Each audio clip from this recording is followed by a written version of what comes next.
through in their lives.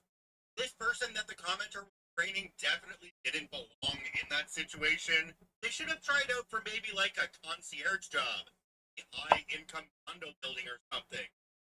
And the residents in the building would look down on them for just being a lowly concierge, and I don't think their personality would be able to handle that. Back to OP's story, wow, good on you for documentation that whole time.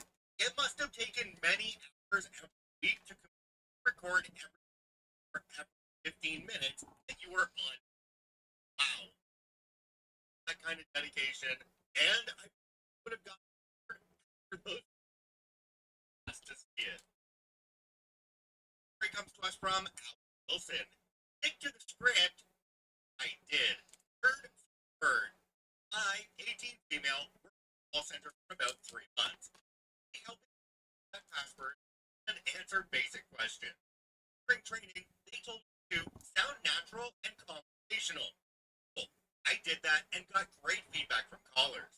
Then we got a new supervisor who flipped if we didn't read the script written. She said, if you deviate even slightly, you'll be written up. Okay. Next call, a guy says, hey, my account's locked. Can you help me? Respond in robot mode.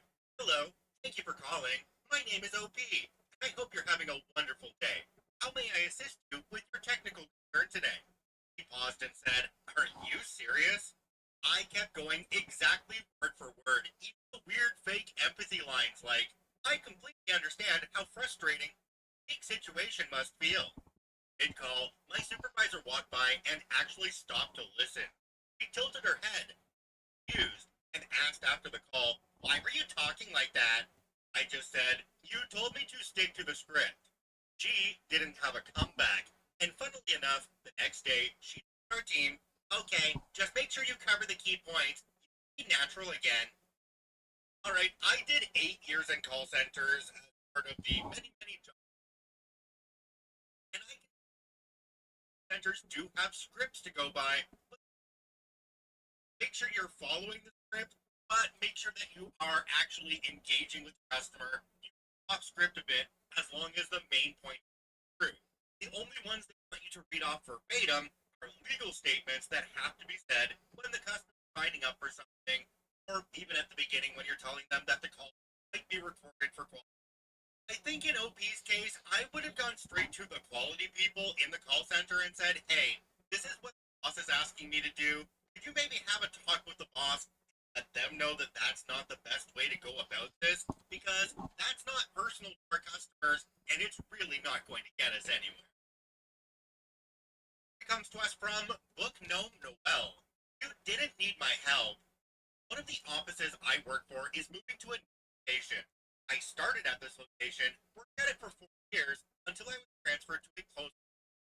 Since they're officially moving next week, they have been packing things up through the week to carry 5 miles away to their new office. And I have repeatedly offered to help. Yesterday, I made suggestions about helping, offering my truck to carry things, grab boxes, etc. Every time, I was turned down, and the supervisor finally said, look, we need you to sit there and deal with patients. We don't need your help with the packing. We have this. Well, I turned around, did my work, ignored issues they were having. They needed another set of hands a few times and would call my name, but I was suddenly busy with a patient, the phone, or whatever else needed. When they asked about packing some items in particular, I shrugged with no answer. Finally, the supervisor asked if I was going to help with anything. I answered, nope, I'm going to sit here and deal with patients like I was told. As you said, you don't need my help. Hey, guess who showed up with a sore back and hobbling? Jumping down to the comments on this one, we have one from a user called Sarcasm. It says, they say don't help, then get mad when you don't help. Can't win either way, laugh out loud. He really could have solidified the fact that they weren't going to help. They said to the supervisor, oh, well, I could come help, but I have a bit of a bag, and you wouldn't be moving this, and then possibly needing to file a work comp claim, would you? In fact, most workplaces might have you help pack up the boxes, but they're not going to have you help move them because of the fact that you get injured doing that. Most workplaces will bring in a moving company to actually do the lifting of the boxes. I guess not in the case of OP's place, though. This story comes to us from Marshmelty. I won't enough even to help you. Growing up, my younger brother was obsessed with his privacy. Totally fair, except he took it to an extreme and was good about it. Yell at me for even walking near his things. One day, I tried to grab his phone and hand it to him because it was ringing right next to me. Snatched it out of my hand and shouted, "Stop touching my stuff! Never touch anything that's mine, ever!" Alright, message received. Sometime later, he left his laptop on the edge of the table, charger stretched across the floor. I noticed it was going to fall and crash. I reached out to move it, then remembered his rule. No, I didn't touch it. So 30 seconds later, he walked by, tripped over his own charger, and the laptop crashed to the floor. He lost his mind. "Why didn't you move it?" he asked me. "You told me to never touch your stuff," I reminded him. He was furious. My parents backed me up. It's a rule. Guess who stopped making blanket demands after that? Ah, yes. Let's have them not take responsibility for what they did by putting their laptop on the edge of the cross in a place they tripped over it themselves. Yep, that's totally not their fault. That's totally your fault, OP, because you didn't do something about it. Ugh, the sense of entitlement here is huge. This story comes to us from OwlKnow168. Not all my correspondence. I had a narcissistic GM. I was in a senior role in a small company. GM hounded staff and expected me to join in, while I did my best to protect them. After huge staff turnover, it was my turn to be the target. One of my tasks liaised with our agents. We had multiple manufacturing projects away from initial design to shipping. I communicate with the agents via WeChat, which is similar to WhatsApp.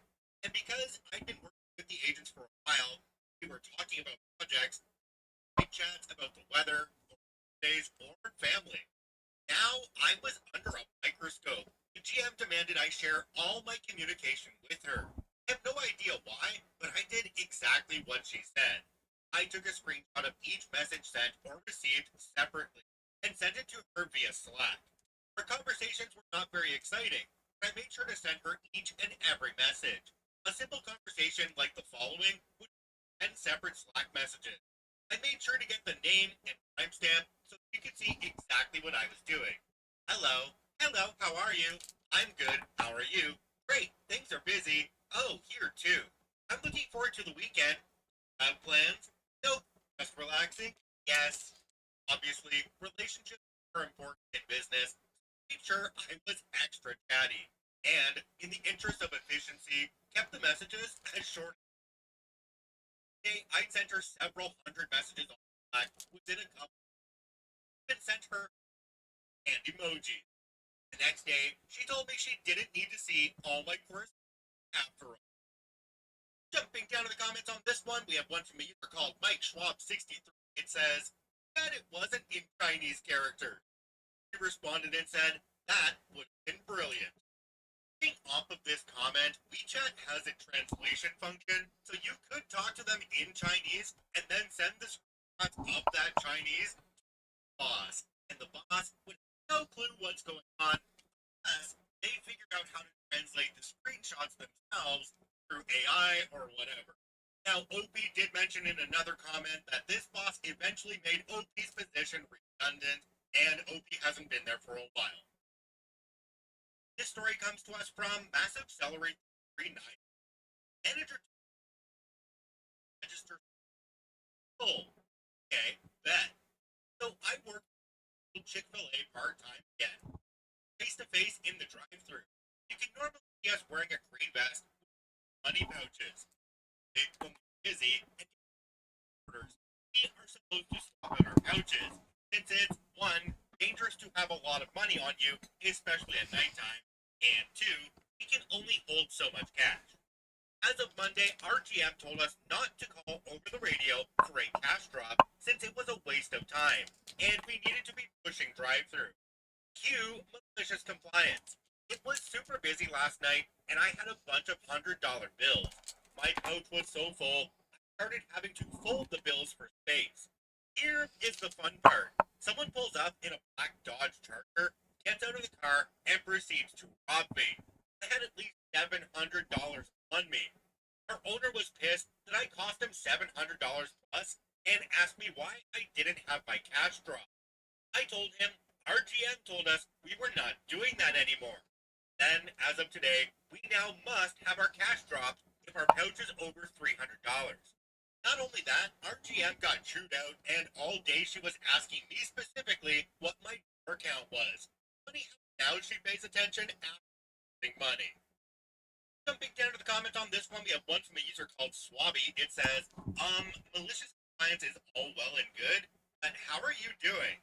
Getting robbed at work must have been pretty scary, and for them to worry more about the cash than you is pretty sad. I hope you're able to take some you time following the robbery. He responded and said, honestly, battled about the whole thing of being held at point, but I am okay. The dude who robbed me said to give him the cash and he would leave. Like you said, my life is more than some cash, so I gave it up and he left me alone.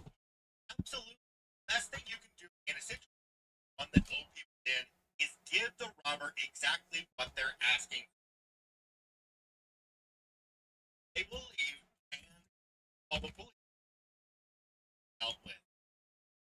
I sincerely hope you know about this close friend or something, and I from it for into something I like convenience store and a second store manager and got robbed in the night. Now the guy that was working the till had more cash in the till than he was so he wasn't doing his jobs. Now I've got to say, from watching the surveillance tapes of this robbery in progress, our guy behind the counter, like he was anticipating the in, he didn't immediately out of the register and took one step back. Everybody in that major convenience store's loss prevention department at corporate thought that this was a complete inside job, although we weren't able to prove it, unfortunately. This story comes to us from TwdTeacakes. Yes, sir, you're the lawyer, sir. This happened many years ago, but I was just reminded of it last night by a former worker. I got my degree in business with a paralegal minor. Worked as a paralegal for a few years before moving to a new city. Arriving in New City, I found that legal secretaries got paid overtime while paralegals didn't, and with very similar base salaries and similar work hours, at the end of the day, the secretaries made more money. So I took a job as a legal secretary. I worked directly for two attorneys. One, L. r/entitled people. Karen spends years telling OP she needs plastic surgery, but really ends up regretting it. Karen demands I get plastic surgery for a wedding, so I exposed her for cheating. I'm 30 female, and I've been married to my husband for about 3 years now. My mother-in-law has always been a complete nightmare to deal with, but recently she completely crossed the line. Basically, she has this weird obsession with my face. Specifically, she's always made these passive-aggressive comments about my nose bridge, saying things like, it's a bit too wide, and that a quick plastic surgery procedure would make me look so much better. For a long time, she'd always frame it as a joke or a playful suggestion, so I'd just laugh it off and say, yeah, maybe one day, just to keep the peace and move on. My husband never really backed me up either. Whenever I told him that it bothered me, he'd just say that's how his mom is, and that I should just ignore her. She doesn't mean it by it. So I always just let it slide. But then my sister-in-law got engaged, and everything went completely downhill. The wedding's coming up in a few months, and suddenly my nose became a national emergency to my mother-in-law. She started bringing up plastic surgery literally every single time I saw her or talked to her. She kept saying that the wedding photos are going to be passed down for generations, and that she wants everyone being their absolute best. It went from annoying jokes to her straight up telling me I needed to get the surgery done before the big day. I kept telling her no, and that I wasn't going to alter my face for a wedding. She just wouldn't listen. Last week, I got a text from her out of nowhere. It was a confirmation screenshot for a consultation and a scheduled procedure at a local cosmetic clinic.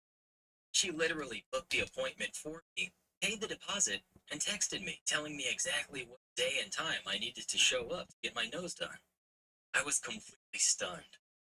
When I showed my husband, he just laughed and said that his mom was just trying to be helpful in her own messed up way and asked if I could just go to the consultation to make her happy. I immediately called her up to tell her absolutely not, and that's when she completely lost her mind.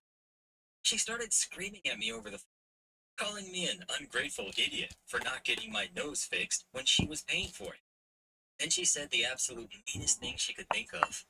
She told me that's the exact reason why she never likes me being in any of their family photos, because my face looks ridiculous and I'm ruining the look of her family. That was the exact moment I decided to go here. But my mother didn't know is that I've actually known a massive secret about her for years. A long time ago, way before we ever got married, my husband had a few drinks and confessed to me that he accidentally caught his mom cheating on his dad with a family friend when he was younger. He begged me never to bring it up because it would ruin their family, so I kept my mouth shut to protect them. But after she called me ridiculous and tried to force me into surgery, all of that loyalty went straight out the window. Since she was so worried about family photos, I decided to give her something else to think about. I gathered up a big group chat with my husband, my father-in-law, my sister-in-law, and her fiance, and the family friend that she had cheated with. I typed out a long message saying that since my mother-in-law was so obsessed with perfection and didn't want me in the wedding photos because of my looks, maybe we should talk about the real reason the family isn't perfect. Then I dropped the bomb and exposed the entire affair, naming the guy and detailing exactly how my husband caught them years ago. The group chat went dead silent for about 10 minutes, and then everything erupted at once. My father-in-law packed his bags and he left that night to stay at a hotel, and my sister-in-law is furious with her mom and has uninvited her from her wedding. My husband is mad at me for taking it this far, but honestly, I don't even care. This woman pushed and pushed until I couldn't take it anymore. Whatever happens next with her family is on her. Wow. While I totally get how much your mother-in-law upset you with that insane plastic surgery stuff, I still think you crossed the line here. She was being a total boundary-stomping nightmare. That's still no reason to blow up marriage over some cheating that happened years ago. Your husband told you because he trusted you with his family drama, not so you could keep it in your back pocket as a weapon for when you got mad. You completely overstepped by dragging your sister-in-law into this. They didn't do anything to you, and now you've permanently his parents' marriage and your sister-in-law's wedding prep just because your feelings were hurt. You should have just dealt with your mother-in-law directly, your husband an ultimatum to handle his mom, instead of going completely nuclear and destroying the entire family. OP, I completely disagree with you. My mother-in-law didn't just upset me. She spent years harassing me, tearing down my confidence, and body-shaming me to the point where she literally tried to force a medical procedure on me. She thought she could treat me like a piece of garbage forever without any consequences. So no, I don't feel bad at all. She's the one who chose to cheat on her husband, not me. If she didn't want her marriage ruined, she probably shouldn't have been sleeping around with a family friend in the first place. She brought all this on herself by being a terrible person, and I'm not going to sit here and play nice just to protect a liar who couldn't even respect my boundaries. Everyone in these comments judging you doesn't have a toxic mother-in-law. I also have a mother-in-law who treats me like absolute dirt and constantly makes passive-aggressive digs at my appearance too. So I completely validate how you feel. When people like that push you and push you for years, they don't get to act surprised when you finally snap. If I had dirt like that on my mother-in-law, I would absolutely use it to ruin her life too. She brought this entire thing on herself by being a bully and a cheater, and you just handed her the consequences of her own actions. Don't let anyone make you feel bad for finally standing up for yourself.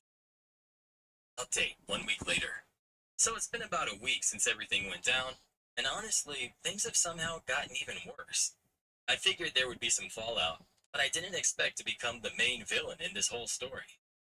First off, my sister-in-law flipped the script on me. Even though she was furious at her mom at first, She texted me a few days ago, absolutely losing her mind. She told me that I'm a selfish, malicious psycho for wedding season, that I ruined her family right before the big day. She said that even though what I did was disgusting, I had no right to weaponize it just because my feelings were over a job comment. So yeah, I'm officially uninvited from the wedding now. My husband is still invited, which has created this massive wall of tension in our house, because he's actually considering going without me just to support his sister. Speaking of my husband, he's barely talking to me. He feels betrayed because that secret was something he told me in total confidence, and he hates that I used it against his mother. He spent the last few days staying with a friend because he said he couldn't stand looking at me right now. As for my mother-in-law, she's been sending me essays via text message. She went from threatening to sue me for defamation to begging me to tell everyone that I made it all up. Obviously, I didn't reply because the truth is already out, and my father has already hired a divorce lawyer. He actually called me privately to thank me for telling him, which is the only thing keeping me from feeling completely crazy right now. But he's a total wreck. So basically, my mother-in-law's life is totally. My sister-in-law hates my guts and banned me from the wedding, and my husband might leave me. I still don't think I was wrong for standing up for myself after years of her insulting me, but I'm starting to wonder if going here was actually worth it. Update. So it's been a month since my last update, and my entire life has completely fallen apart. I'm sitting here typing this while drinking my 5th glass of wine, which has basically become my nightly routine at this point, because I just don't know how else to cope with what's happening. My husband officially filed for divorce last week. I'm completely heartbroken. I've spent the last month begging him, crying, sending him endless texts, and trying I can literally say his everything red I flag. can He think of was to get him to just going talk to to me and cover change for his his mind. mama's treatment. But he's totally. He says that trust is gone. Never look at me the same way after I used his deepest family trauma as a weapon. He packed up the rest of his things, and he's completely done with me. But the absolutely craziest, most frustrating part of this entire nightmare is what happened with his parents. A few days ago, I found out that my father-in-law forgave my mother. Apparently, they sat down, had a long talk, and decided to work. They're literally back together right now, acting like they're totally happy and moving past the affair. I feel like I'm living in some twisted parallel universe. I don't understand how my whole life fell apart when all I did was expose a toxic person who deserved to be exposed. She shamed me for years and tried to force me into surgery, yet she gets her husband back and gets to play the victim. I'm the one losing my marriage and my entire future. It's just not fair. It doesn't make any sense to me at all. I'm just so lost right now. I admit I've been drinking way too much lately just to numb the pain, but the reality keeps hitting me every morning. I never should have gone nuclear. I really didn't think things would turn out like this, and if I could go back in time and stop myself from sending that group text, I'd do it in a heartbeat. I thought I was standing up for myself, but instead, it just destroyed my happiness. I remember your first post, and when I commented saying you were way overboard, I got absolutely bombed with dislikes, and you even replied telling me I was wrong. Well, look where we are now. It turns out you're the one who brought this on yourself. When someone is toxic towards you, it's so tempting to be toxic right back and try to ruin it. But when you stoop to their level, you're just inviting more chaos into your life. You thought you were punishing your mother-in-law. You care about how weaponizing that secret would hurt your husband, your sister-in-law's wedding. Now your marriage is over because you wanted revenge. I really do hope things get better for you and that you can heal from this. But hopefully, a hard lesson about update. It's been a year and a half since my entire world collapsed, and I never thought I'd be back here typing out an update with actual good news. For a really long time, life was completely horrible. Getting used to a quiet house and a completely different routine without my husband was the hardest thing I had to do. There were so many nights where I just cried myself to sleep, wondering how I messed up my life so bad.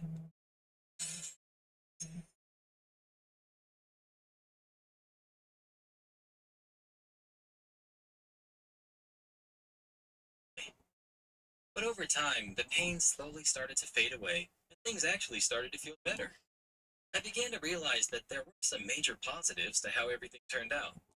For one, I never had to see or hear from my toxic mother-in-law ever again, which was a massive weight off my shoulders. I also started spending way more time with my actual friends, who were incredibly supportive instead of judging me like my ex's family did. Plus, since my ex-husband was severely allergic to cats and always refused to let me have one, I went out and got a kitten. I named him Shrimp, and he's honestly been my little rock through this whole transition. The biggest surprise, though, is that I ended up meeting an amazing guy about 6 months ago. He is absolutely nothing like my ex-husband, different in the best ways possible. He actually listens to me, respects my boundaries, and stands up for what's right. Things are getting pretty serious between us now. He's starting to plan to get an apartment together soon. When I look back at where I was a year ago, I realize that everything in my life right now is so much better. It's crazy to think about, but it actually took the complete collapse of my marriage and my old life to get me to this point. I used to be so full of regret, but now when I look back at everything, it feels like maybe everything does happen for a reason.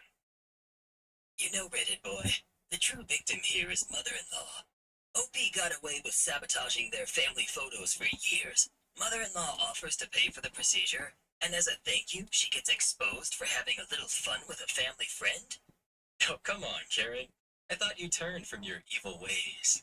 I know, I'm just kidding. It's just fun to play devil's advocate every now and then.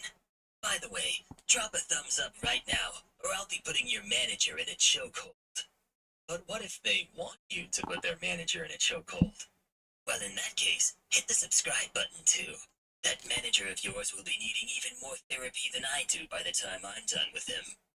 I snapped at my in-laws for saying my husband ruined his life. Context. I'm 36 female, and my husband, who's 36 male, comes from a family of athletes. Boxing was chosen for him very early in life. He was talented from the beginning, and everyone around him knew it. That became part of the problem. His parents wanted him to become a professional one day, and the older he got, the more pressure they put on him. By high school, he'd become overwhelmed. Coaches were promoters were paying attention, and outside trainers kept pushing him harder. His family saw fame, recognition, and a future they could be proud of. My husband saw a life that he didn't want. I met him a month before we started high school. Been together ever since, so I saw much of it firsthand. I saw how gifted he was. I also saw how unhappy he was carrying everyone else's expectations. What he wanted was university, an education, and a life outside the sport. His parents wanted him to go right after high school. He eventually attended a really good high school and later university, partly through scholarships he earned through boxing. He kept competing through university to keep that scholarship, but once he graduated, he stopped for good. That decision caused a major break with his family. They were estranged for years. Around the time he turned 30, they reached out and tried to reconnect. Things had been civil since then. Never especially close, never prepared, just manageable. My relationship with them has been more or less the same. This past Sunday, we took our children to visit them. The kids were outside playing, and my husband had gone out with his father and brothers-in-law to pick up a few things. So I was inside with my mother-in-law, sisters-in-law, and their husbands. One of my sister-in-laws and her husband were talking about their son learning piano, how talented he seems for his age. Out of nowhere, my mother-in-law said, "Be careful. You don't want to encourage him too early, only for him to quit and ruin his life like my son did." The room went completely quiet. It felt like she forgot I was sitting right there. I stayed calm at first and asked her what she meant by that. I asked how exactly my husband had ruined his life. His sisters immediately jumped in, saying that wasn't what she meant, that I misunderstood and wouldn't understand. That's when I lost my patience. I told them, no, I don't understand. I don't understand why they wanted to live through him. I don't understand why they never listened when he told them what he wanted. I don't understand why they couldn't accept it or let him be his own person. I told them if they thought I didn't know how talented he was, they were wrong. I was there. I watched him earn scholarships. I watched people chase after him. I watched him work harder than anyone his age should have had to. And after all of that, he still chose a different life. Then I told them if he had walked away from boxing and done nothing with his life, maybe I'd understand their point. But that isn't what happened. He has a degree, an incredible career, built 2 successful businesses, is a great father, amazing husband. He built a life most people would be proud of. I told them he's more successful than all of them combined. If they truly believe that he ruined his life, I wanted them to explain exactly how. Complete silence. I took our children, left, and texted my husband that I was going home. He got back shortly after, and I told him everything. He's not upset with me. If anything, he's been smiling every time we talk about it. This is the first time I've personally heard them say something that direct out loud, though my husband later admitted he's felt for years that something still felt them. Like maybe they never actually changed how they saw him. Apparently, his sisters also told their husbands a completely different version of why he was estranged from the family. According to them, he simply quit boxing and walked away from everyone who supported him. The reality is much messier than that. So now I'm wondering if I just blew the relationship he had rebuilt with them. He simply said what should have been said years ago. Not the jerk. Your mother-in-law said your husband ruined his life, like he isn't sitting there with a degree, a successful career in business, a wife who clearly loves him, and children who adore him. Most people are proud to call that a successful life. What she's grieving isn't his future. She's grieving the version of it she imagined for herself and never.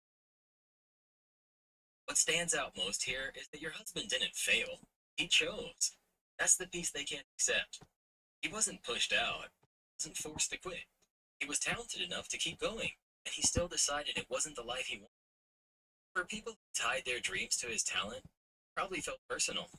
That doesn't excuse any of this. It just explains why they're still stuck there while he moved on years ago. You didn't destroy the relationship. You just exposed what was already there.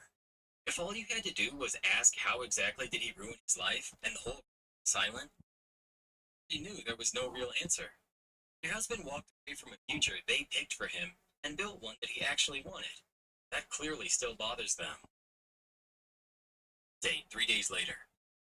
I never expected this much attention on my post, so thanks. I'm sorry I haven't been able to reply to everyone. Back, clear up a few things, and give a small update. First, thanks for all the kind words. I really appreciate them.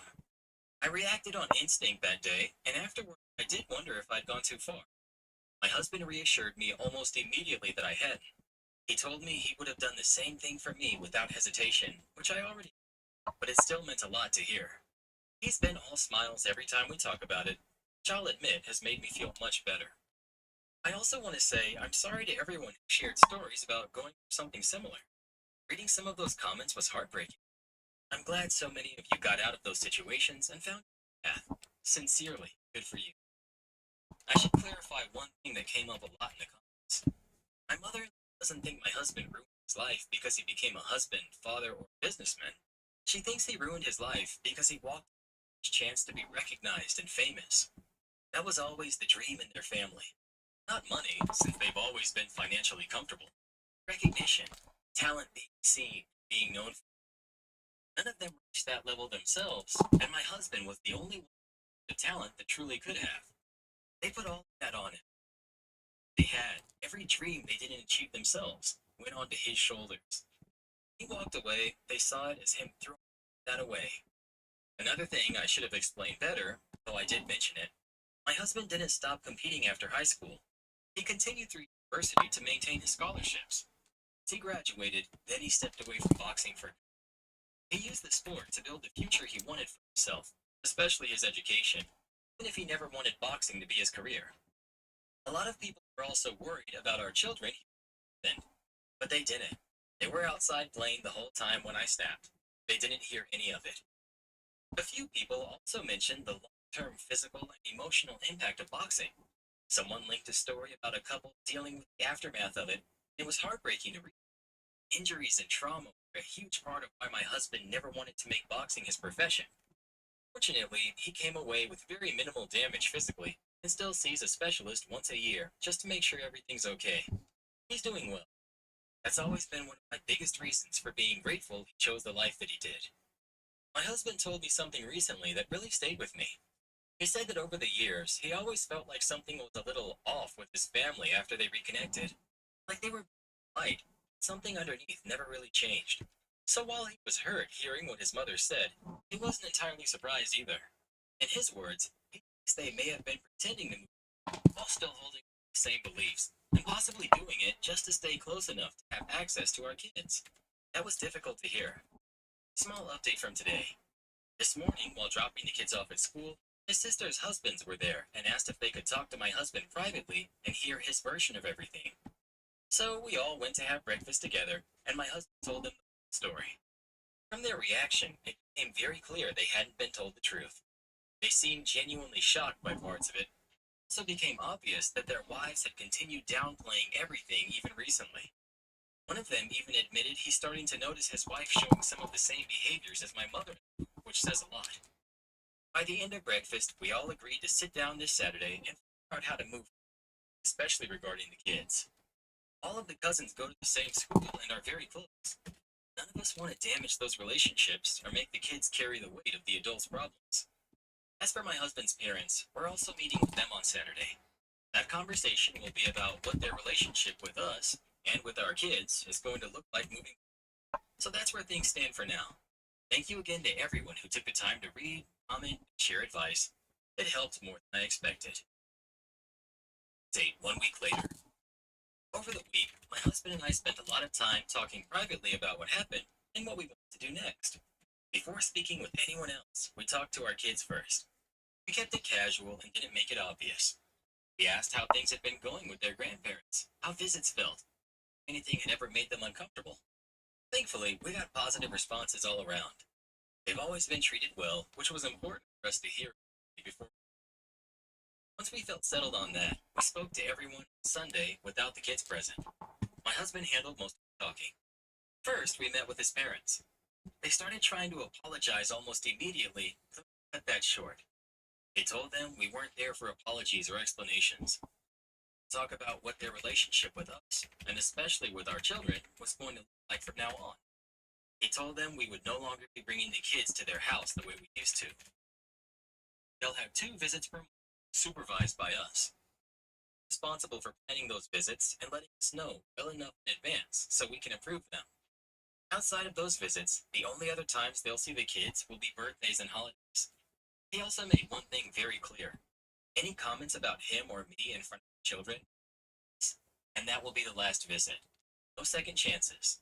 As for us personally, it's civil, nothing more. They agreed.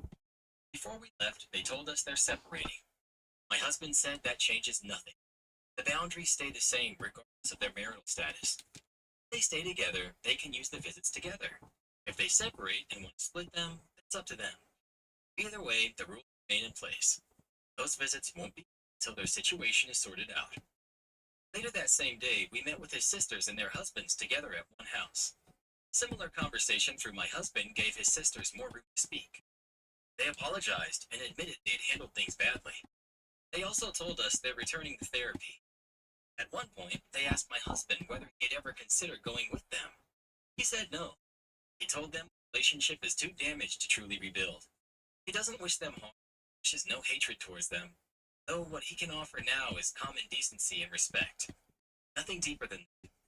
He also told them he hopes they take therapy seriously this time, not just for themselves, but for their children and husbands who deserve better. After that, he keeping things mostly the same between the cousins. Our kids can still visit their homes, and theirs can still visit ours. We don't want the kids carrying the weight of the adults' mistakes. They're close. They go to the same school. Preserve that if possible. My own family also still wants to maintain the same relationship with the children. The only exception involves visits with his parents. His sisters now know the arrangement we made with them, and everyone understands the boundaries around it. He made it clear that if another comment like the one his mother made happens again, everything stops immediately. Arguments, no second warning. Everyone agrees. So for now, the goal is civility. Everyone seems committed to keeping things respectful for the kids, which feels like the best possible outcome right now.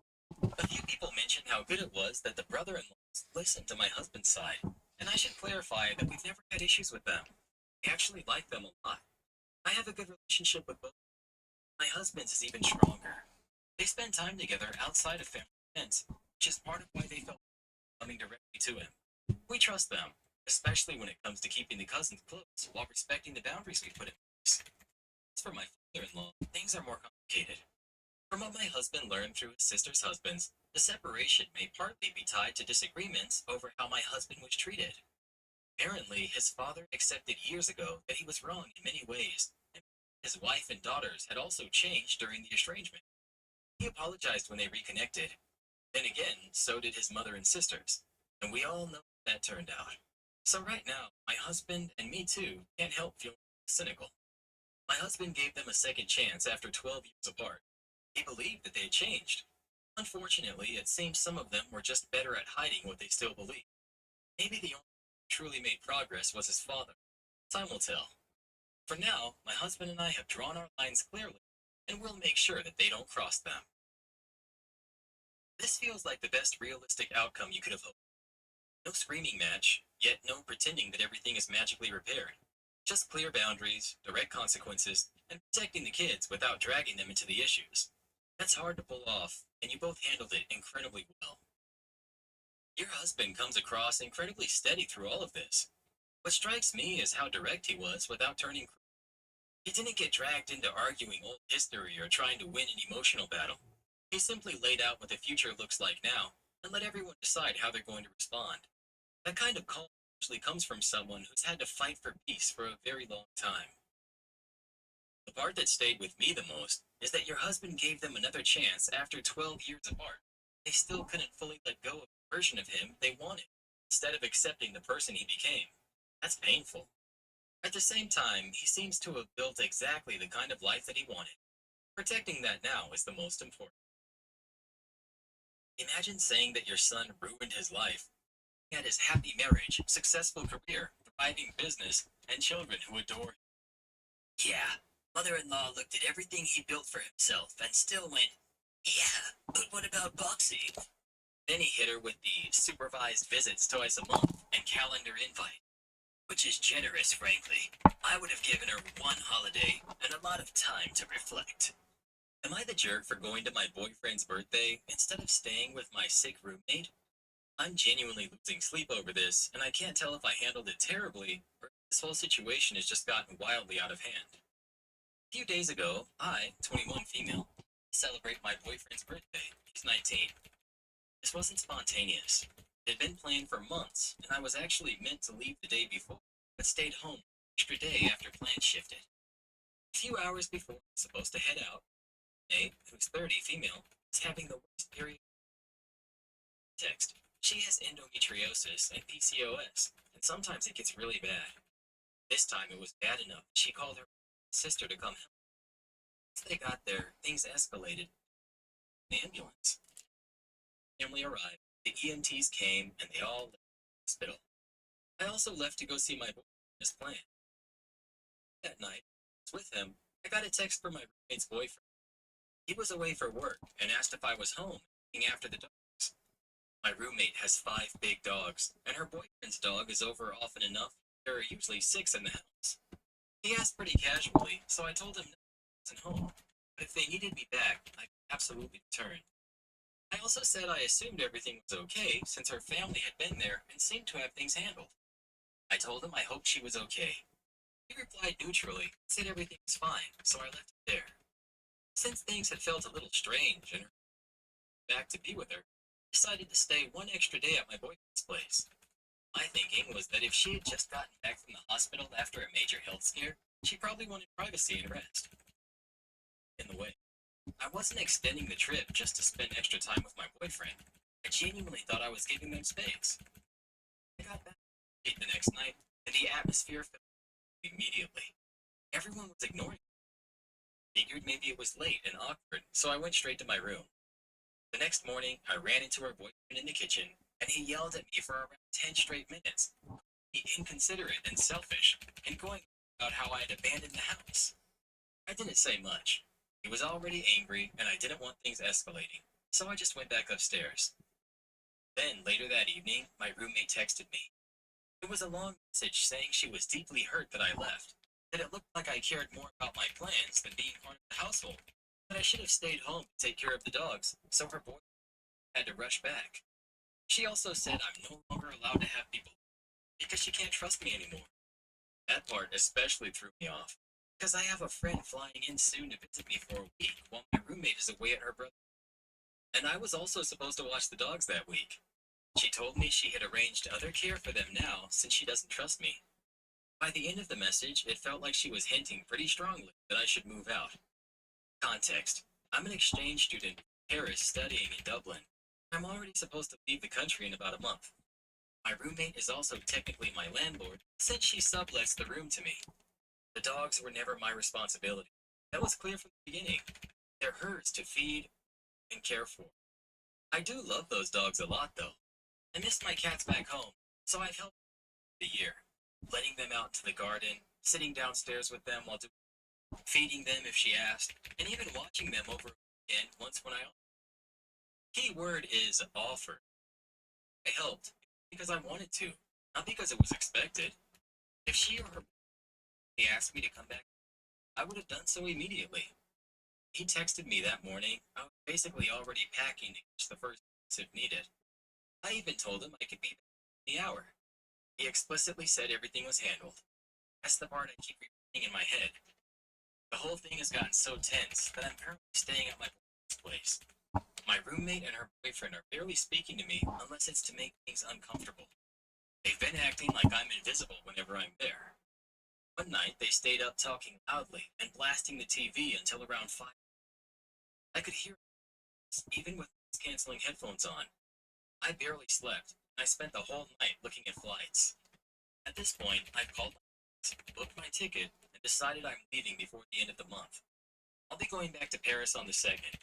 Until then, I'm staying with my boyfriend's family, kindly offering me a place for as long as I need. My mom told me to message my roommate with my move-out date, ask for my deposit back anyway, and take photos of everything before I leave, so I have proof of the condition of the room. I feel terrible that she was so unwell. I also feel blindsided by how all of this somehow became my fault. Not the jerk. Tenant, not her partner or emergency contact or dog sitter on standby. She stayed until her family arrived, and once they took over, you left for plans that had already been made. Then her boyfriend texted you, you offered back, and he told you not to. That should have been the end of it. You offered to return immediately. You didn't ignore the message. Not like you refused to help. You didn't say, not my problem. You literally said you could be back within the hour, and he told you everything was handled. You can't tell someone they're not needed, and then get angry that they believed you. Makes this especially uncomfortable is the power dynamic. She's not just your roommate, but your landlord as well. Right after this disagreement, she tells you that you can't have guests over anymore, and then hints that you should leave. Plus her boyfriend yelling at you in the kitchen. That goes way beyond normal roommate conflict. Doing kind things for the dogs because you cared. Somewhere along the way, they started treating your kindness like an obligation. Update 3 days later. Quick update since things escalated really fast. Like everyone told me to, I finally moved out all of my things. Got home about 10 minutes ago. After everything that happened with my roommate slash landlord, I made the decision to move out of the room I'm renting before the end of the month. Originally, my plan was simply to wait until Sunday when she'd be gone for a week for her brother's wedding. Go back to the house while it was empty, get things out, leave the keys behind, and be done with it. I wasn't trying to be sneaky. I just genuinely didn't feel being around her after everything happened to avoid another confrontation.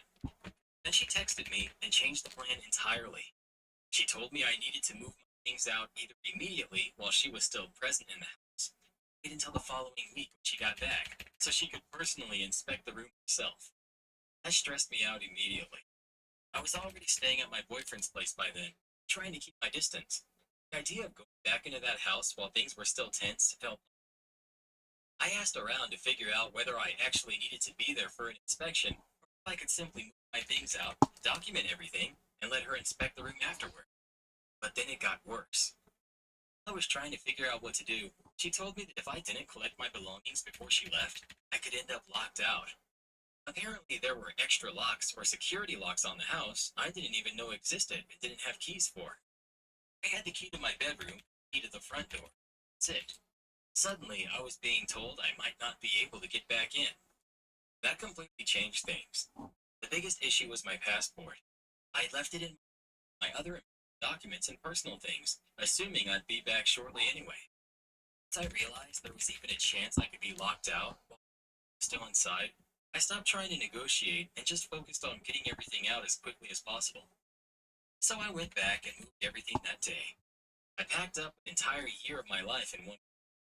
I cleaned the room out completely, took photos, videos, of everything before leaving, documented the condition of the room, made sure nothing was left behind, and handed the keys back.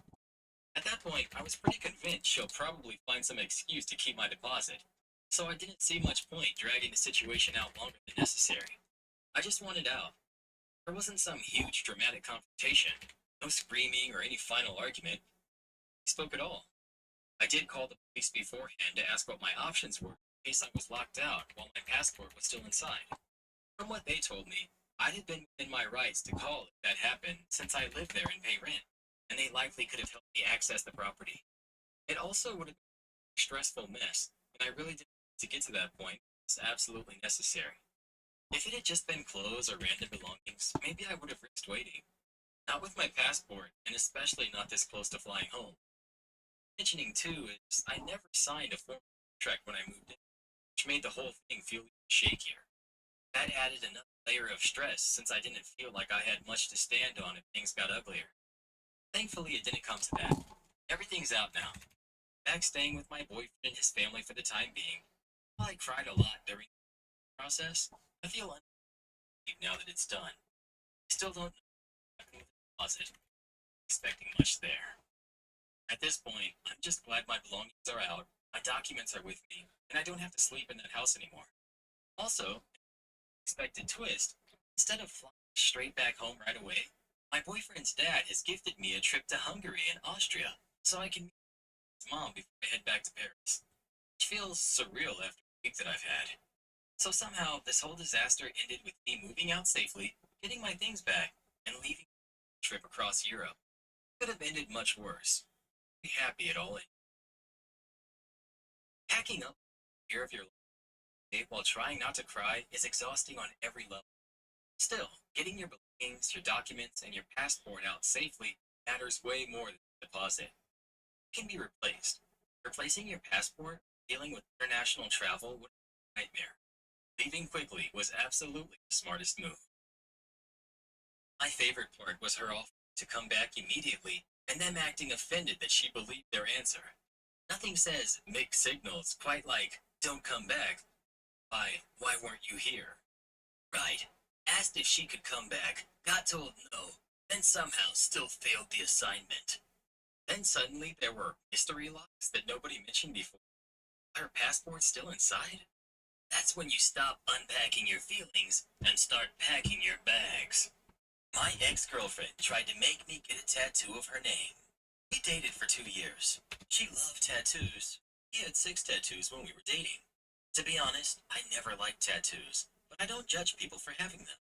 Once we had an argument after she got a tattoo that said, James Property. James is my name. She said she had done this for me. I appreciated her. Also, I told her it wasn't necessary. I told her that she doesn't need to show her love by marking. I love her for being herself. She took it offensively and started to argue, saying that I don't love her and I don't appreciate her efforts for our relationship. We had an argument, but we were able to solve it and pass through it.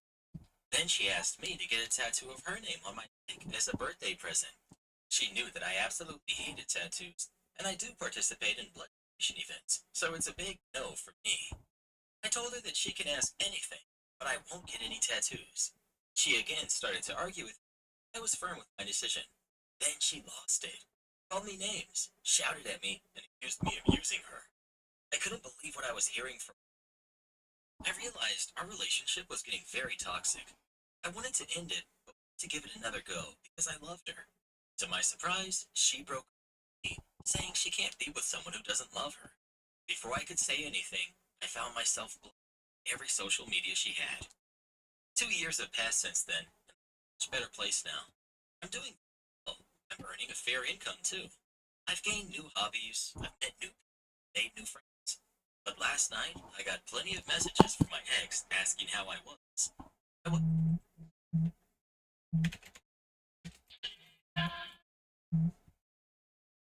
expecting this because I almost forgot that she existed, but I didn't reply to any of them. At midnight, I got a bunch of calls from her. I didn't pick up any of them. In the early morning, she called again, and she was sending me messages continuously. Finally, I answered her call. She said that we need to talk. She immediately said she made a huge mistake by breaking up, that she misses me and she wants me back. She also said she won't try to make me do anything again. Try to remove those tattoos if I want. I was listening to her. For some reason, I just didn't feel. Maybe because my life became so much better without her over the past 2 years. I just said, "Let's off and never contact me again." And I blocked her. What I did was right or wrong. I shared it with some of my friends today. Some of them said that I did nothing. Some of them said I was being cruel to her because she was just trying to fix our broken relationship. Am I the jerk? Not the jerk. Sounds like she just threw out a bunch of how much she missed you and won't make you do this or that, but never truly apologized for her emotional immaturity. Created a new chapter in your life. Just keep moving. You would never be wrong for standing your ground and prioritizing your own happiness and values. If you feel that reconciling with her could potentially bring back toxicity into your life, then it might not be the right move. Your life is better without her. Why risk it all? You just did what you thought was best for you. Am I the jerk for telling my boyfriend that his daughter is not allowed in my apartment because she won't stop smuggling peanuts in? I can't have any contact with peanuts, and I'm terrified of them due to some bad experiences that ended with me in the hospital. I always carry my shots with me now. While it's not exactly airborne, I could experience irritation if I, for example, touched something that had been in contact with peanuts. This could lead to swollen eyes, an itchy nose, and a sore throat. Ingesting peanuts is fatal for me. His daughter is 14, and she has no respect whatsoever for my anxiety. My boyfriend and I moved in together. She lives with us every other week. I told my boyfriend that I don't want her because she's not respecting my boundaries. However, I understand that he might not want to leave me under these conditions, so we could revert to him being with me when he doesn't have his daughter. He got very upset because he said he loved me and wanted a real relationship, being in one home. So I told him that maybe he should be with someone who isn't allergic then. He thinks I'm being very unfair. He said his daughter will probably hate the next girlfriend and the next because she wants her mom and him to be together again. So it's not me specifically that she dislikes. I suggested he might need to take a break from dating until she is on board. But he said he couldn't be single just because his daughter wants him to. Before me, he was single for 6 years, and that wasn't good enough. Before we decided to move in together, we had some trial living arrangements, and never once did his daughter do anything concerning nuts. But now, for 4 months, she has always had peanuts with her. I don't know why she's doing this. I think it's okay. She just smirks and says, "Maybe if you're so allergic, you're not meant to survive," referencing a stand-up comedy bit from CK. Don't let your boyfriend make you think that your request is unreasonable. You're definitely not the jerk here. You set a very clear boundary because of very valid health reasons, and he and his daughter are the ones who respect it. Honestly, the way he presented his argument, discussion with him, is giving me the icks. OP. No, I don't think my request is unreasonable. I think it's time to set him free if he doesn't want to go back to our old arrangement, and I understand that he wants someone more. Tell his terrible daughter to her face that she's the only reason why you broke up with her dad, and ask her if it makes her happy that he's sad. Then block them both. They don't deserve you. OP. She would probably be very happy to hear that. Update. I told my boyfriend that I wanted to break up. He's very sad and tried to reason with me. He suggested that we could live separately, since his daughter will soon be an adult. I told him that being 18 doesn't guarantee she will leave the nest, nor that he will stop being a father. Any time she could face hardships and want to, she needs to find that home. She couldn't have it with me. Regarding living separately, well, it's fine now and for the next few years. What about the future? He was silent and listened to me. I felt overwhelmed because I do love him. He said the only way his daughter will be happy is when he's alone. She's in therapy, but has shown no regard for his life. She seems to not see him as an individual with feelings. He's just a father. I don't know what to tell him, and just said that she probably needed time to grow. Until he moves out, his daughter is not allowed in my apartment. She called and threw a tantrum about her father choosing me instead. She said that she has the right to live with her father every other week, and this shouldn't change. I didn't say anything. They need to fix this as a family. I'm not a part of their family anymore. He rented his apartment with a contract, so I don't know how he will manage to find a new place or terminate the lease so he can move back to his old apartment. Anyway, he's staying here for a couple of months. I'm very sad that this beautiful relationship came to an end, but I need to think about myself now. You're doing the right thing, but he needs to move out a lot faster. Letting him stick around for months won't. The girl will find a way in. He will try to make life difficult, get the relationship back on track, by guilt tripping you the entire time. It's not worth the hassle. He needs to be out by the end of the month. I, 21 female, thinking of breaking up with my boyfriend, who's 22, after meeting his family. I can't tell if I'm being overdramatic. I've been with my boyfriend, let's call him Andy, for just over a year. Though I have been on lots of dates before him, it's my first ever proper relationship. 3 days ago, he took me to his family's house for his dad's birthday family dinner. I was under the assumption that the that would be there would be Andy's siblings and parents. I was wrong. His whole family was there. Aunts, uncles, cousins, grandparents, lots of relatives he hadn't even seen in years. His family is very rich, and they have a huge house that was able to accommodate everyone. I get very anxious around large groups of people, especially when I'm not expecting it, and I don't know anyone, so I was sticking by Andy's side the whole night, engaging in polite conversation with everyone. When everyone was seated for dinner, Andy's mom spoke up and asked me if Andy was my first boyfriend. I confirmed, and she said, "I guess I can excuse it then." When I asked her about it, she just said I was being so clingy to Andy the whole night and not letting him see his family. I explained my situation about my anxiety to her, and all she said was, "He's a man. He needs his freedom. He doesn't need you stuck at his side." I've always been taught to defend myself, so I started to say how I was sure Andy didn't mind and asked her to not bring this up around 30 people. But Andy interrupted me and told me not to disrespect his mother like that. I asked him how it was okay for his mother to call me clingy, but not okay for me to defend myself, and he just told me to be quiet and let his dad enjoy his birthday. I didn't want to create more of a scene, so I did that. The only thing that made me feel better was when his older sister said, "It's okay, I feel that way sometimes as well." But still, I kept getting dirty looks from everyone around the table. I was close to tears, so before dessert came out, I told Andy that I didn't feel comfortable or welcome here, so I was going to go. I stood up, claimed to be feeling sick, and that I was going to go home. No one stopped me, but Andy got up and asked me to stay. At this point, I started crying. I told him I felt so attacked, and I was really upset that he didn't stand up for me or even mention that he initiated some of the hand-holding and sticking together throughout the night. He apologized, but I told him I didn't know if I could be with someone like that. That made him start crying, asking me not to leave him, and that he loved me. I just told him I needed to think about it, got in my car, and drove home. It's been 3 days, and he sent me a few messages before saying he'd leave. I really like him, but I don't know if I can trust him to stand up for me around his family or others.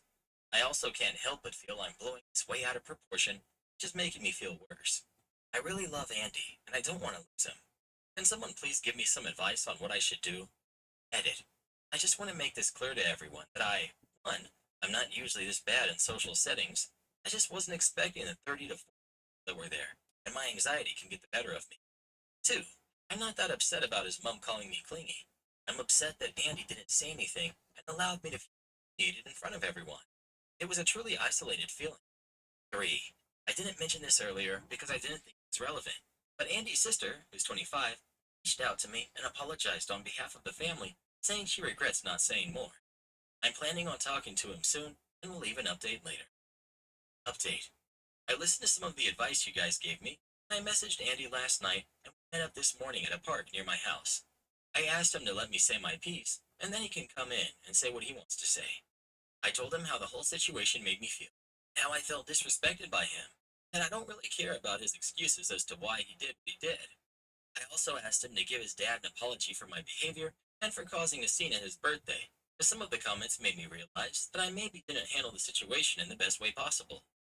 Once I was done, Andy then told me I had nothing to apologize for, and that it was not only his mom that was out of order, but him.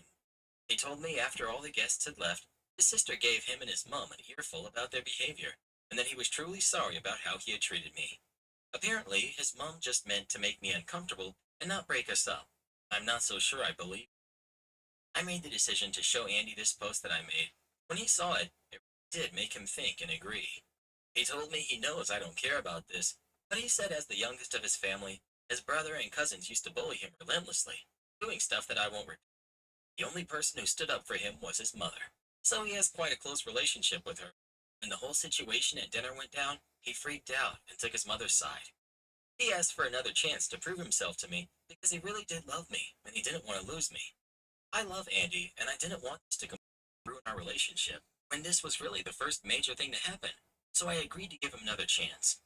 If he proved to me that he was willing to stand up for me against his family, and that if anything like this happens again, I'm gone.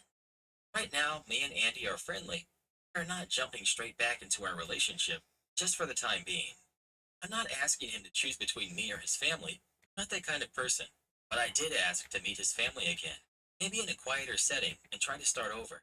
If his mom is still cold with me and making me upset, then I'll figure out what to do next from there. Fortunately, me and Andy's sister have been messaging a lot, so I know that she is in my corner. As for people talking about managing my anxiety, I already see someone for that. Thanks for suggesting that. You don't want to be a part of that family. Trust me. If this is how they're going to treat you the first time you meet, it's only going to get worse. You're young. Find someone else who respects you and with a family who are not jerks. The first thing my future mother-in-law said to me was, "Oh, you're nervous? Don't be nervous. I love everyone. Except X. But you're not like X, are you?" X was her only daughter-in-law at the time. I excused the comment, thinking she was just nervous meeting me too, and just put her foot in her mouth. Then I found out how X was treated by her and the rest of the family. Then I was treated the same way. If my fiance did not have my back against all that, we would not be getting married. If my kid told me this story, I would tell them to get out of that unnecessary drama and never look back. It isn't worth it. If this is her polite way of addressing you in front of a group during an event that isn't even hers, I can assure you the way she will treat you in private will be beyond the pale. If your boyfriend can't stand up, his family member has a minor issue with you, he will never have your back in any real dispute. And believe me, there will be many disputes. Just been told in front of that whole family that you aren't good, and you will never be good enough, even if you spend years trying to be perfect. Would I be the jerk for telling my little sister she can't remove me from my wedding photo and Photoshop herself into my place? My little sister, who's 28, is recently engaged. I, 30, female, got married about 6 years ago. I've since divorced and am engaged again. Our mom passed 5 years ago, shortly after my wedding. At my wedding 6 years ago, the photographer took a photo of my mom fastening a necklace around my neck. My little sister had told multiple people that when she gets married, she plans to hire someone with graphic design skills to remove me from that photo and Photoshop herself in my place. So far, I've said nothing, but I've always felt hurt by that idea, and now that she's actually planning a wedding, I'm wondering if I should put my foot down. At the same time, I don't want to add to her pain either. Background on prioritizing her feelings and wants leading up to this point. Very shortly after our mom passed, all my sisters, including my older married sisters, expressed that they wanted our mom's engagement ring. As my little sister didn't get to have our mom at her wedding, and the rest of us did get that experience, I urged my dad to hang on to our mom's engagement ring for our little sister for when she eventually gets engaged. Ultimately, I was successful in advocating for her to inherit our mom's ring. Once engaged, she decided to reset the ring, so the only part of it that remains is the central diamond. It's a completely different design now and is unrecognizable. We're all a bit upset by that, but what's done is done. Next, we both wanted to use our mom's wedding dress in our upcoming weddings, but she plans to alter it beyond recognition as if it were a long-sleeve A-line dress. She wants a strapless, mermaid-style dress. I proposed that we each wear it, but not make significant alterations, but she brought up that I'm the only one who didn't get to have mom at her wedding, and I do feel for her, so I dropped my bid to wear the dress. But at this point, I feel inclined to draw the line at removing me from my mom. Yes, I did get to have my mom at my first wedding. I won't have her at my wedding to the person I'll be spending the rest of my life with. So I'm feeling some sadness there too. If someone is going to be photoshopping someone out of that picture, I feel it should be me photoshopping my 24-year-old self out for my 31-year-old self. She also has tons of photos with our mom she could use for this purpose instead, as well as photos of our mom solo that no one would need to be removed.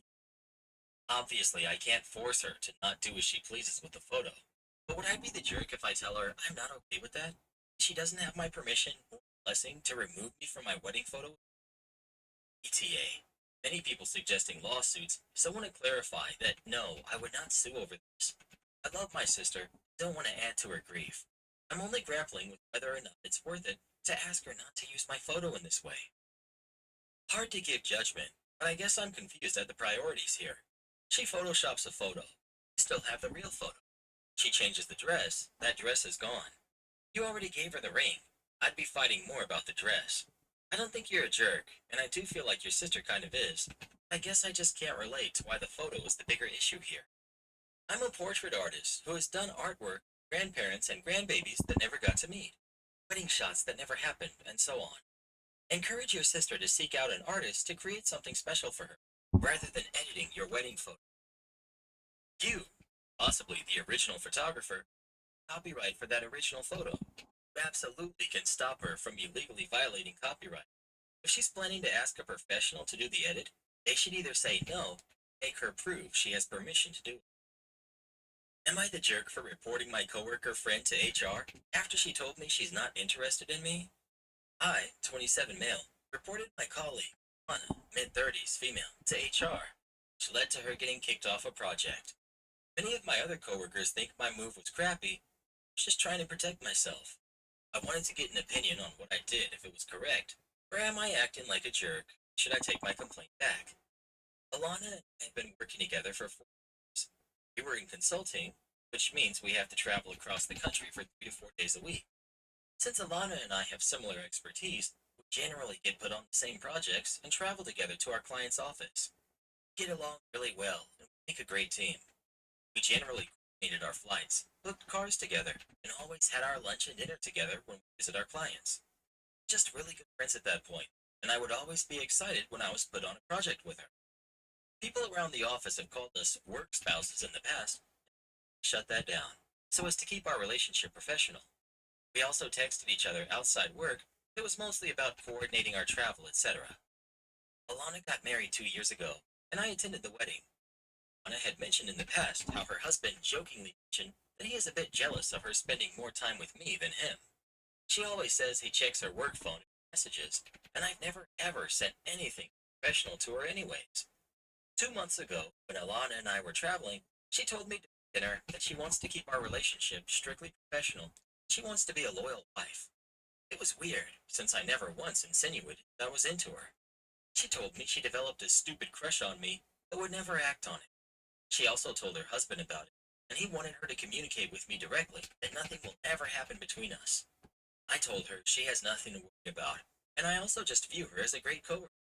She asked me if we could avoid getting drinks after work or going to dinners regularly, as it makes her husband insecure. I said okay, but I was kind of annoyed. I stopped inviting her for dinner every night and generally went out alone. I also informed my manager about the conversation, as I did not want anyone to think I was being inappropriate. Things cooled down for the last 2 months, and I would just talk to Alana during office hours. 2 weeks ago, Alana messaged me out of the blue one night. I wanted to meet for dinner. I said okay, and we met. A few drinks in, Alana got a bit emotional and told me how she misses hanging out with me, and it's all her husband's fault, as he's very controlling and jealous. She told me that she wants our old friendship back, and she doesn't care about what he thinks anymore. I told her, as much as I like to hang out with her, I'm really just here to do my job, and I do not want to be an issue in whatever is going on between her husband and her. I told her to just continue the way we are right now, and only interact during office hours. She got really angry at me and called me names for not supporting her. She was sharing her problems with me. I was a bit worried about our interactions, and after consulting my girlfriend, I informed HR about our conversation. I told them that I did not do anything professional, but I really do not want to be involved in personal life and issues, and want to make a record with HR about the same. HR was very cooperative, and the next week, they replaced Alana with someone else on that project. Alana was beyond upset that I told HR about our personal conversation, is bad-mouthing me around the company and my colleagues. Everyone thinks that I'm not a team player, and it was a low blow to talk to HR and get her kicked off the project for such a trivial reason. I wanted to ask if I'm being unfair in this scenario. I consider Alana as a friend. I really don't want to be involved in drama between her husband and her. If he's uncomfortable with me, take myself out of the equation, then part of the problem. I complied with her request to maintain my distance, and now I feel comfortable to go back to hanging out with her on our business trips. I also wanted to ask what you guys think Alana's endgame is here. She first shoved me off and practically told me to get away from her, like I was a creep, and now wants to hang out again, even though her husband hates it. It's deeply confusing to me what she even intends to achieve. Not wrong. It sounds like you have mature and appropriate boundaries concerning your job.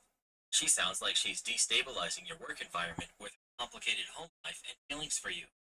It's not at all trivial to talk to HR to avoid being dragged into this couple's fight, risking your job and your own relationship. Nobody's got time for that. I hope the situation eases up soon for you and everyone involved. Yeah, there was literally no reason for this to ever become an issue at all. She developed a crush on OP. She could have said absolutely nothing and nobody cared. Problem. Yet for some reason she told her husband, who she knows is the controlling and jealous type, and then started a whole chain of drama for no reason at all. It sounds to me like she told her husband so that she'd have an excuse, or maybe she wants out of the marriage and is using OP as the excuse. The reason she told OP about her crush on him is that she was hoping the same way. He shut her down and wanted out of the drama.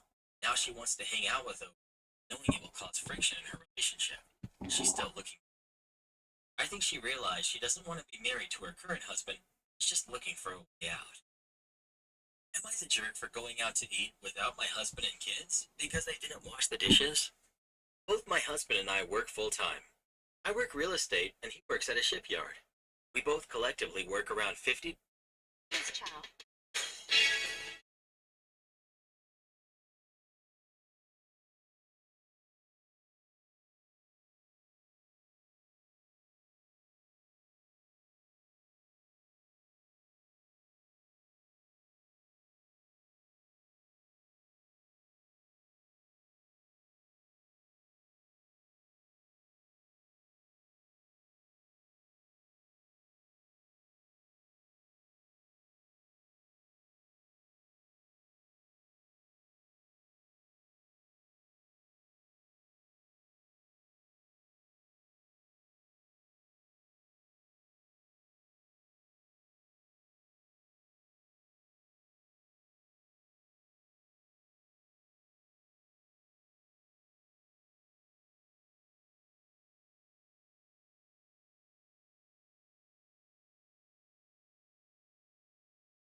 Centuries long Japanese tradition. Since ancient times, it's been considered to call by their names. But what are these things that's been at the end of the day, like to avoid. So why is calling someone by name offensive in the first place? Japanese people insisted if that was carrying magical power. So powerful. Someone's name, show them. Your name was like, oh, say your name and address on. Calling someone by their name was like and creepy. So then you had to address it. You often refer to saying so the show was Alcaraz lines of high ranking samurai were called Sama. And they lived in the northern part so artists were called containers because manner they were the head of the manner. This is probably why names like still now. Which means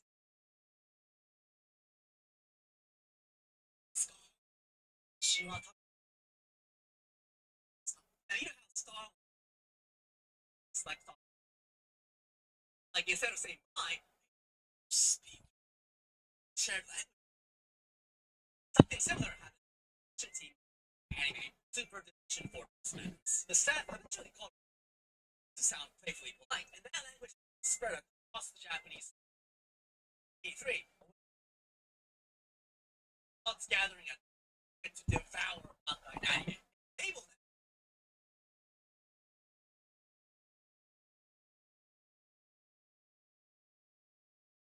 Yeah, that's us. So the Japanese population, otaku or not, Second time, economic contribution started to get alcohol.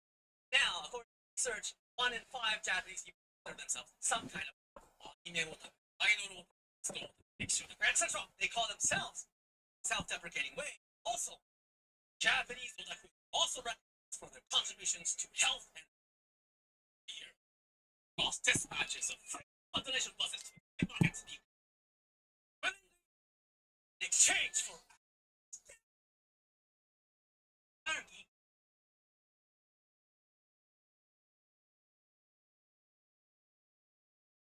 That people escape from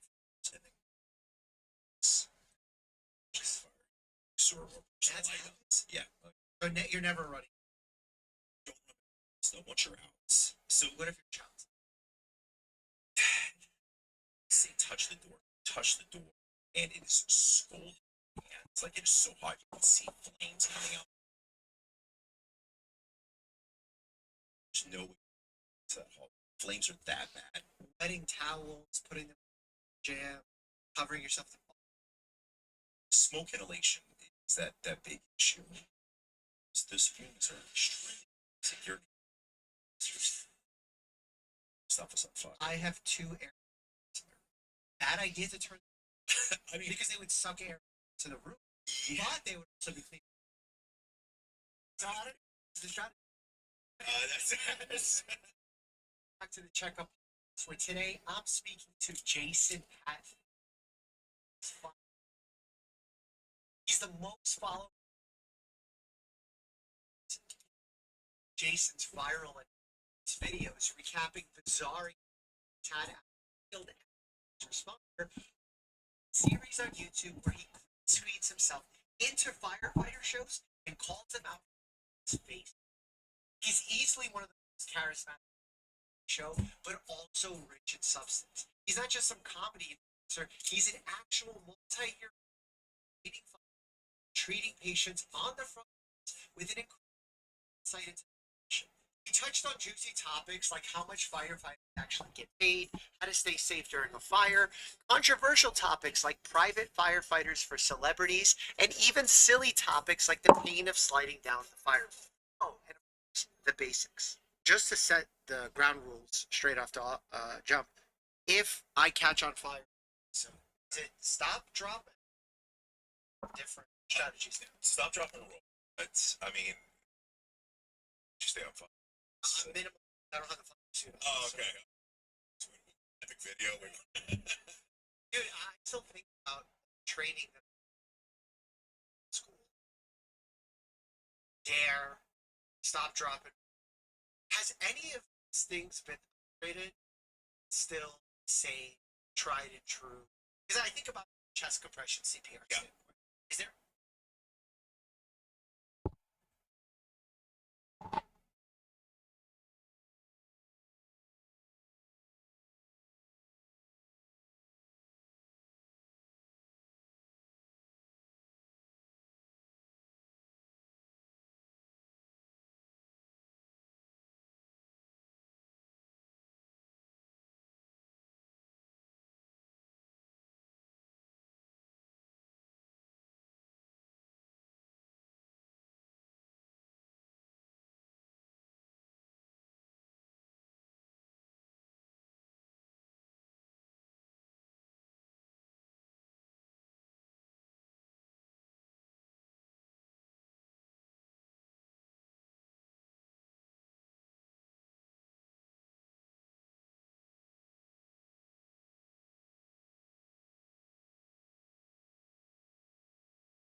1, 2. Oh, fuck Omega.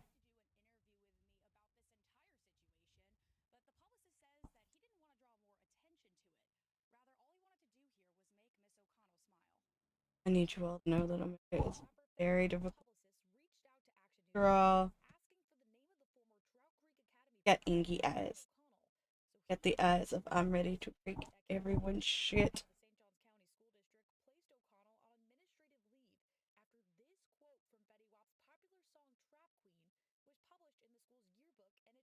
Shit. 23.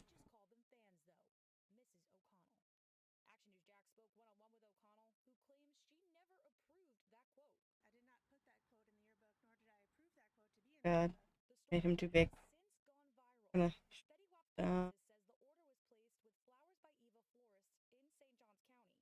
trying to remember what his bottom half looks like. Give me a moment.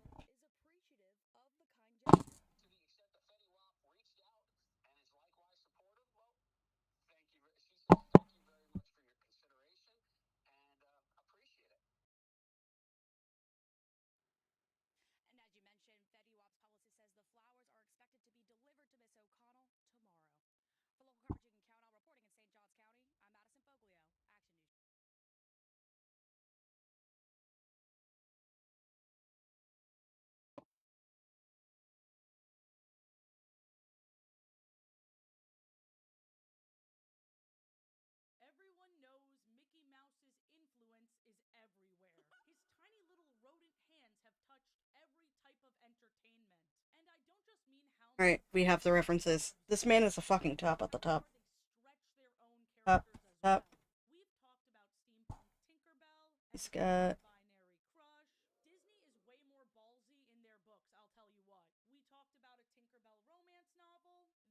Two... Flap here, there's four here. Block.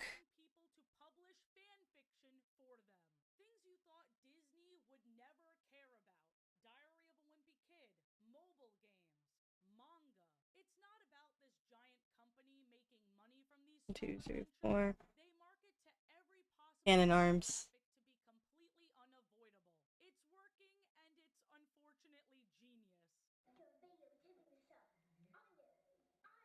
Spike. Spike, spike. Oh my god.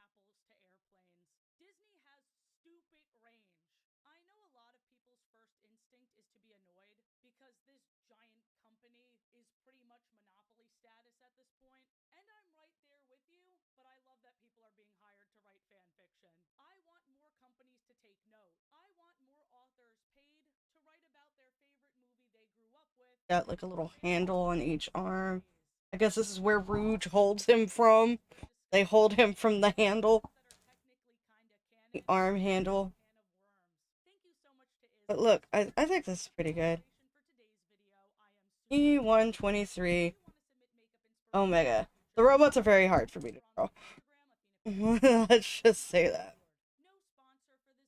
I'm gonna go ahead and figure out how my name looks when it's written. Ta-da!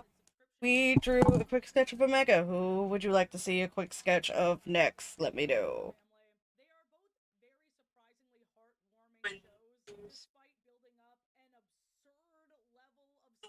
Fuck Omega.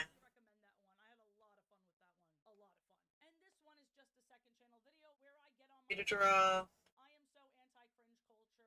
Get inky eyes. Get the eyes of I'm ready. Everyone shit.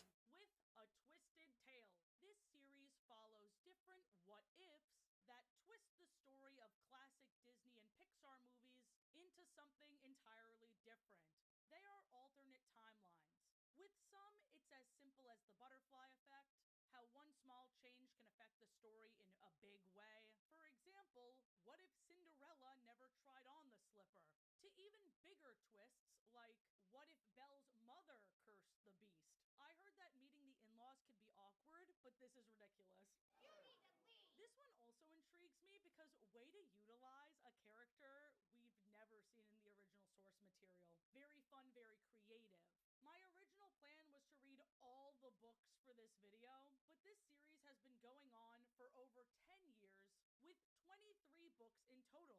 And a Lilo and Stitch Twisted Tale is coming this fall.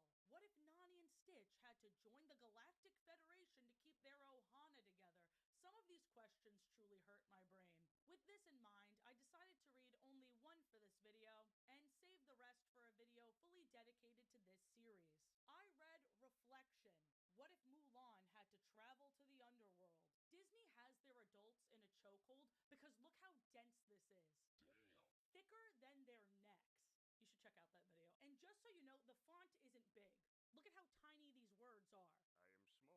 Let's go post-it note by post-it note. Disney's Mulan always centered intense themes like honor and war, but there was enough silly shit like the musical numbers, A Girl Worth Fighting For, that made it feel not too heavy and unmistakably Disney, and there is almost no trace of that here. Let me read you this intro. Her sword weighed heavily in her hand. She stared at the polished blade, wondering if its reflection would be the last sight she ever caught of herself.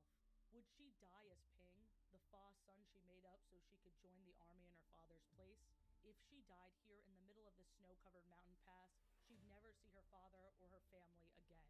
Now don't get me wrong, this exposition does get a little goofy when she more or less says, yeah, and I thought the matchmaker was stressful. Remember that scene in the Disney movie? But back to the present, maybe serving her country as a warrior was truer to her heart than being a bride. Yet when she saw her reflection in her sword, she knew she was still pretending to be someone else. She'd never have a chance to find out who that person was, because she, Mulan, was about to die. Damn. I do like that they remind us who she is, though, in case we forgot. Because she... Who? The only character we've mentioned so far. Oh, okay. They paint the same scene as in the movie, the one where Mulan goes against Shang's orders and fires the cannon at the snowy mountain, and the writing still manages to capture way more fear than in the original. Her blood thundered in her ears.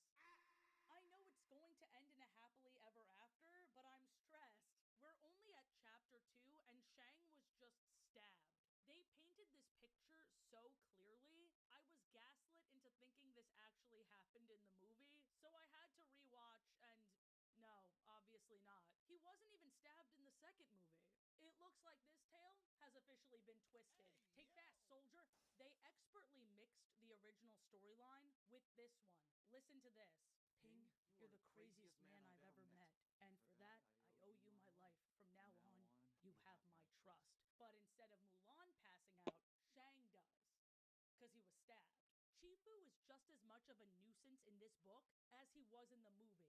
Instead of throwing Mulan on the ground for being a woman, he insists they should leave Shang to die. We're not leaving him, Mulan said firmly. Your duty to the Emperor comes first, soldier.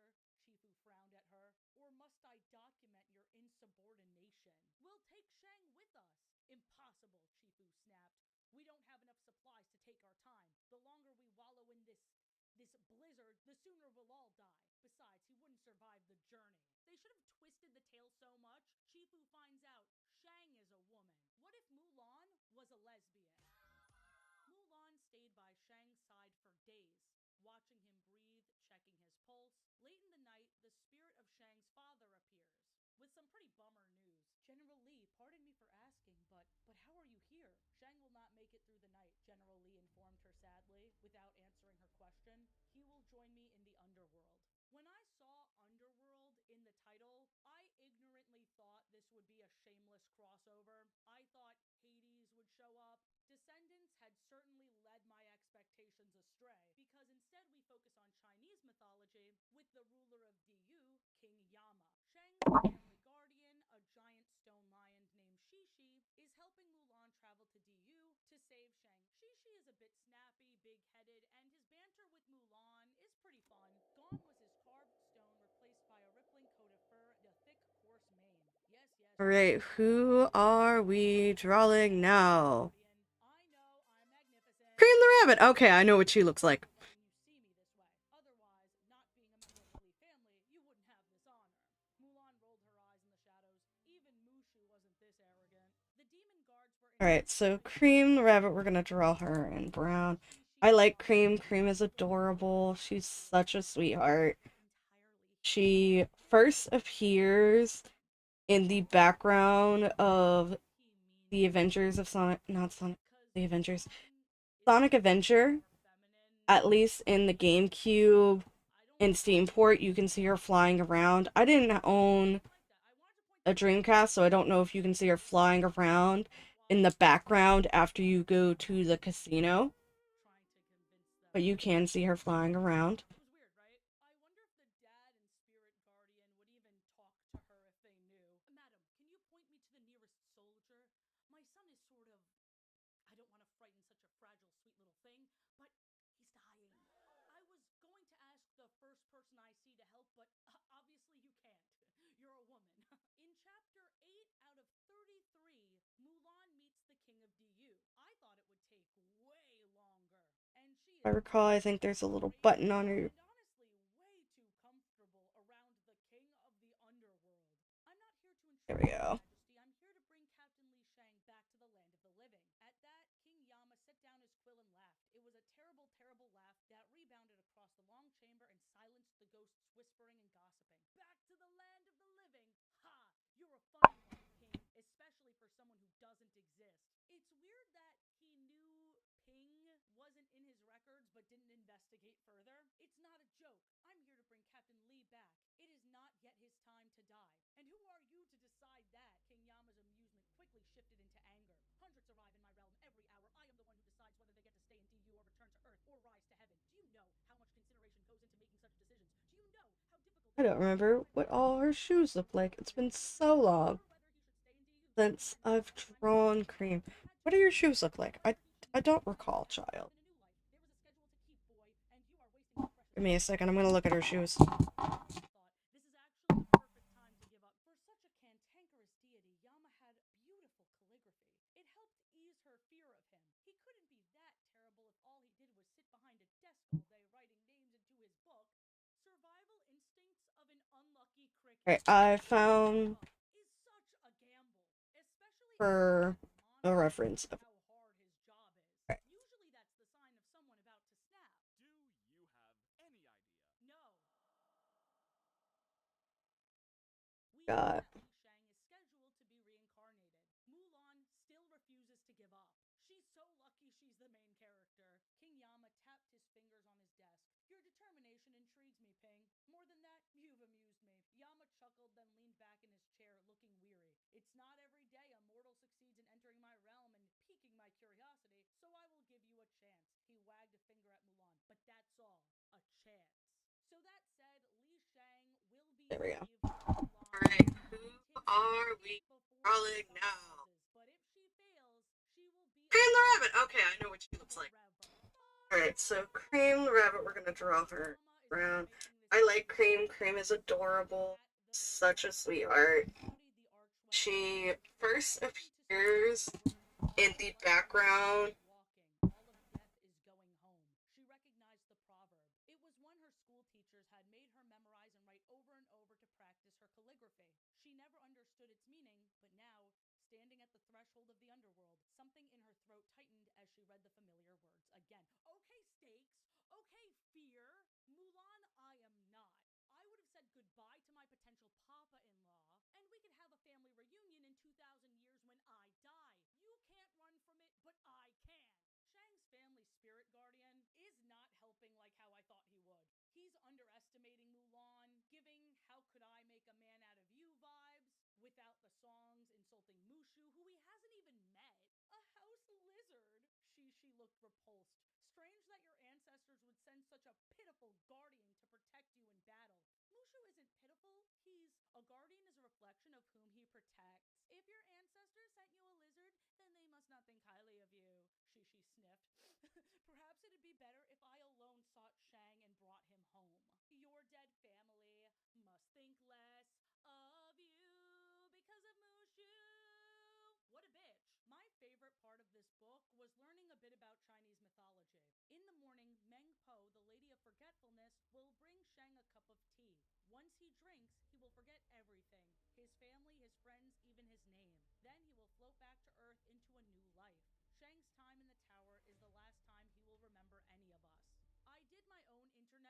of Mengpo, and while I couldn't find the place they mentioned Tower of the Last Glance to home, the memory wiping tea is a real piece of mythology. Disney telling pre-existing stories is a foundational part of their company, and like everything else Disney does, people have mixed feelings, but I can't help but appreciate the many rabbit holes Disney has led me to.